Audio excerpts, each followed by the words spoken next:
వరకు జగన్మోహన్ రెడ్డి గారు ప్రత్యేక హోదా గురించి పోరాడారు. అధికారంలోకి వచ్చిన తర్వాత సీఎం సీట్లో కూర్చున్న తర్వాత అధికారమే పరమావధిగా ప్రత్యేక హోదా గురించి మాట్లాడట్లేదని సొంత చెల్లి అని షర్మిల గారు చెప్తున్నారు కదా. షర్మిల గారు చెప్తారండి, చెప్పినందువల్ల ప్రత్యేక హోదా గురించి అడుగుతున్నారు, అడగట్లేదని చెప్పేసి నాయకులు కార్యకర్తల కన్నా మీడియా వాళ్ళకి ఎక్కువ తెలుసు. ఎన్నిసార్లు జగన్మోహన్ రెడ్డి గారు ప్రజలకు తెలియాలి కదా. ప్రజలందరికీ తెలుసండి, ప్రజలందరికీ తెలుసు కాబట్టే జగన్మోహన్ రెడ్డి గారిని సీఎం గా గెలిపించుకున్నారు. ఈ రోజు జగన్మోహన్ రెడ్డి గారు సిద్ధం అని ఒక పిలుపు ఇవ్వగానే యావత్ ప్రజానీకం కూడా ఇంత సపోర్ట్ గా బయటకు వచ్చి జగనన్నకి మేము సైతం అండగా నిలబడ్డామని నిరూపించి చూపిస్తా ఉన్నారు. ఈ రోజు అదే సిద్ధం సభలో నేను అర్జునుడు అని జగన్ గారు చెప్పారు. జగన్మోహన్ రెడ్డి గారు అర్జునుడు కాదు భస్మాసురుడు అని కూడా టీడీపీ జనసేన వాళ్ళు చెప్తున్నారు కదా. సరే, వాళ్ళ పార్టీ వాళ్ళు అంటానే ఉంటారు, మరి చేసుకుంటూ పోతానే ఉంటారు, వాళ్ళ వరకు వాళ్ళు చేసుకుంటా ఉంటారు. రాజకీయం ఉండేది, వాళ్ళు అంటానే ఉంటారు. వాళ్ళు అనంది ఇప్పుడు మంచి పని చేసినప్పుడు, పేదలకి ఇల్లు ఇచ్చినప్పుడు అనలేదా, పిల్లలకి అమ్మఒడి వేసినప్పుడు అనలేదా, మరి ముసలోళ్ళకి పెన్షన్ 1వ తారీఖు ఇస్తున్నప్పుడు అనలేదా? ఏది చేస్తే మంచి అని చెప్పేసి వాళ్ళు ఒప్పుకున్నారు. ప్రజలకు మంచి చేసేది, ఇది ప్రజలకు మంచి జరుగుతుంది, మీరు మంచి చేస్తున్నారని ఏ రకంగా ఒప్పుకున్నారు మీరు? అంతే. ఇది కూడా ఈ రోజు కూడా ఒక రాజధాని ఏమో 3 రాజధానులు కడుతూ ఉన్నారు. 3 రాజధానులు కనీసం ఒక్క రాజధాని కూడా పూర్తి చేయలేకపోయారు. ఈయనేం సీఎం, ఈయనేం నాయకుడు, ఈయనేం రాజకీయ నాయకుడు, ఈయన ఖచ్చితంగా రాజకీయ నాయకుడు కదా, వ్యాపారవేత్త పవన్ కళ్యాణ్ చెప్తున్నారు కదా. ఇప్పుడు కరోనా 2 సంవత్సరాలు వచ్చింది, లోటు బడ్జెట్ లో రాష్ట్రాన్ని వదిలేసి వెళ్ళిపోయారు.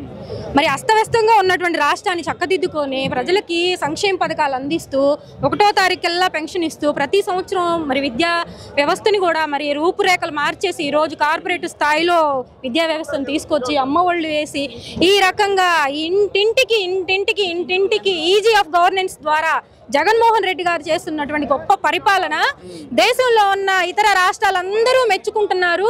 కేవలం కొన్ని వర్గాల వ్యక్తులు, ఈ రాజకీయ పార్టీలో ఉన్నటువంటి మీరు చెప్పినటువంటి వ్యక్తి వ్యతిరేకిస్తున్నాడు అని అంటే పేదలకు మంచి జరగడం అతనికి ఇష్టం లేదనే కదా.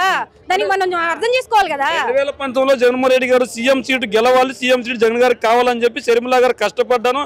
అలాంటి నా పైన ఈ రోజు వైఎస్ఆర్సీపీ నాయకులు బురద చల్లుతున్నారు, నా వ్యక్తిగతంగా టార్గెట్ చేస్తున్నారు. ఇది ఎక్కడ న్యాయము? కనీసం నాకు అన్యాయం చేస్తూ ఆంధ్ర రాష్ట్ర ప్రజలకు న్యాయం చేయలేకపోయాడు. అందుకే నేను ఈ రోజు కాంగ్రెస్ తరఫున పోటీ చేస్తున్నానని చెప్తున్నారు కదా.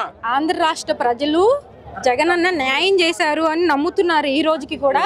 మరి మీరు షర్మిల రెడ్డి గారు తెలంగాణలో పార్టీ పెట్టారు, కేడర్ ని క్రియేట్ చేసుకున్నారు. ఆమెను నమ్ముకొని కొంతమంది కార్యకర్తలు, నాయకులు ఎంతో మంది నిలబడ్డారు.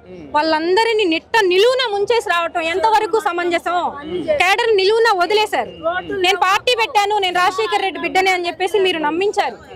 నమ్మించి ఒక కేడర్ ని క్రియేట్ చేసుకొని కేడర్ ని నిలువున ముంచేసి మరి ఆ రకంగా వచ్చిన ఒక సాధారణ మహిళగా మేము అనుకుంటాం. ఈరోజు జగన్మోహన్ రెడ్డి చెల్లిగా మీరు మాట్లాడట్లేదు, జగన్మోహన్ రెడ్డి చెల్లిగా మీరు రాజకీయాల్లోకి రాలేదు. ఒక సాధారణ వ్యక్తిగా మీరు మహిళగా రాజన్న బిడ్డ అవ్వచ్చు. ఇప్పుడు రాజకీయాల్లోకి వచ్చిన తర్వాత ఎవరికి కూడా ఆ జన్మ శత్రుత్వం, ఆ జన్మ స్నేహితులు ఉండరు. కాబట్టి మీరు ఈ రోజు వేరే కాంగ్రెస్ లోకి వెళ్ళొచ్చు, మాట్లాడొచ్చు. మరి కాబట్టి ఏదైనా కానీ మీరు చేసిన న్యాయానికే మీరు మాట్లాడాలి. కానీ ఇట్లా కేడర్ ని పార్టీ పెట్టి కేడర్ ని వదిలేసి ఎక్కడికొచ్చి జగనన్న పార్టీ గురించి మాట్లాడే హక్కు కానీ అర్హత కానీ ఏ మాత్రం షర్మిల రెడ్డి గారికి లేవు. మరి షర్మిల కాంగ్రెస్ వైపు, టీడీపీ జనసేన ఒకవైపు, వీళ్ళందరూ ఒకవైపు ఉంటే సీఎం గారేమో సింగిల్ గా వస్తాను, నాకు ప్రజలు సిద్ధంగా ఉన్నారు, మిగిలిన పార్టీలన్నీ ఓడించడానికి కూడా ఉన్నారని చెప్తున్నారు. ఈ నేపథ్యంలో జగన్మోహన్ రెడ్డి గారికి గెలుపు అంత ఈజీ అంటారా? ఖచ్చితంగానండి. అభివృద్ధి లేదు కదా అంటున్నారు కదా. అభివృద్ధి ఉందో లేదో ప్రజలకి తెలుస్తుంది, చేసినటువంటి వాళ్ళకి తెలుస్తుంది. అభివృద్ధి జరిగింది కాబట్టే జగన్మోహన్ రెడ్డి గారు బాగా డెవలప్ చేశారు. ఈజీ ఆఫ్ గవర్నెన్స్ ద్వారా ప్రజలందరి హృదయాల్లో ఉన్నారు, ప్రతి ఇంట్లో ఉన్నారు. ఎటు చూసుకున్న రూపురేఖలు మారిపోయినాయి. స్కూల్స్ చూస్తే అసలుకి నాడు నేడు బొమ్మల ద్వారా మన స్కూల్స్ పడిపోయేలాగున్నాయి. జగన్మోహన్ రెడ్డి గారి స్కూల్స్ ఈ రకంగా అభివృద్ధి చెందున్నాయి. మరి మనం ఏం చెప్పినా కానీ నమ్మరు. ఒక్కలంగా పోతే నడవదు, నలుగురం కలిసన్న పోదాం, ఏదైనా వర్కౌట్ అయిద్దని వాళ్ళ ప్రయత్నాలు వాళ్ళు చేస్తున్నారండి.